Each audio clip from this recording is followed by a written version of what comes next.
Hey guys, so today we are going to be looking at some examples of chromosomal aberrations and how chromatids are formed during a crossover event between regions on a chromosome. So first we're going to look at these chromosomes in individual 1.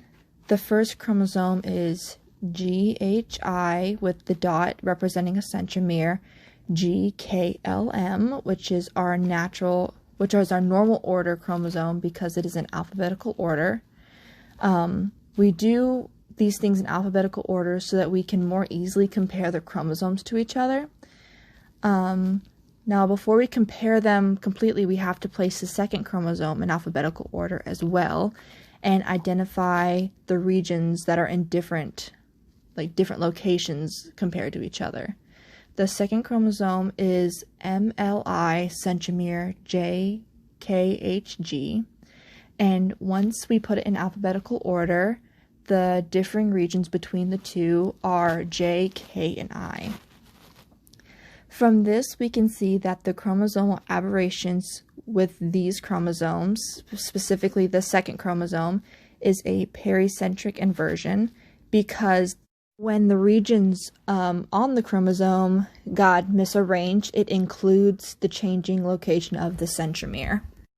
Once we have this information, we can go ahead and draw a diagram of the chromosomes next to each other with maximum pairing of the regions.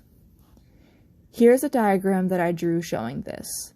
In the diagram, I had to make one of the chromosomes loop so that the regions match up to one another.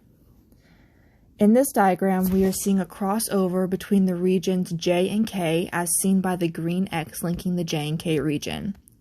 From this, we can map the 4 chromatids that are formed. Of these chromatids formed, 1 and 3 are viable since they both have each region present. Chromatid 2 and 4 are inviable because they are missing regions. Next, we have individual 2 with another pair of chromosomes. Again, we want to compare the two with the regions in alphabetical order, so we have to reorder the chromosomes that is not in normal order. Once we look at them after doing this, we can see there's no difference between the 2 chromosomal regions, so the diagram should look like this after matching the regions. Like before, we have a crossover event between the regions J and K, seen again with the green X. Below, I have listed the 4 chromatids formed again, all of which are viable. Now, if we look at the chromatids from each of these individuals, we can look at which ones are viable and which are inviable for each individual. From the ratio of viable to inviable, individual 1 compared to individual 2, we can expect that the individual 2 will have a higher fitness than individual 1 because most of the chromatids will be viable. That will be all for this presentation, and here I have my sources listed that I use.